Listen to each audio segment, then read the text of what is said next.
মানবদেহের সবচেয়ে বড় কোষ হলো একটি পরিপক্ক ডিম্ব। ডিম্বাশয় থেকে ডিম্ব বের না হলে গর্ভধারণ করে না। কি বলছি? ডিম্বাশয় থেকে ডিম্ব বের না হলে গর্ভধারণ করে না।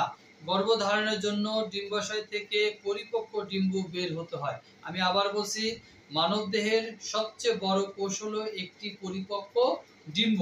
ডিম্বাশয় থেকে ডিম্ব বের না হলে গর্ভধারণ করে না। গর্ভধারণের জন্য ডিম্বাশয় থেকে পরিপক্ক ডিম্ব বের হতে হবে। তাহলে কি হলো? ডিম্বাশয় থেকে ডিম্ব বের না হলে গর্ভধারণ করে না, এটা আমরা মনে রাখবো। তাহলে ডিম্বে যে সকল রোগ হয় তা হলো কি? ডিম্ব পরিপক্ক না হওয়া। ডিম্বাশয় কি রোগ হয়? ডিম্ব পরিপক্ক না হওয়া। এরপর আসি, যদি জরায়ু মুখে, ডিম্বনালীতে, ডিম্বাশয়ে টিউমার, ক্যান্সার বা জীবাণু দিয়ে প্রদাহ হয়, তাহলে রিপোর্টের কমেন্টে আসবে ইউটেরাস বিনাইন টিউমার। কি আসবে? ইউটেরাস বিনাইন টিউমার অর্থাৎ জরায়ু টিউমার। ইউটেরাস ম্যালিগন্যান্ট টিউমার অর্থাৎ জরায়ু ক্যান্সার।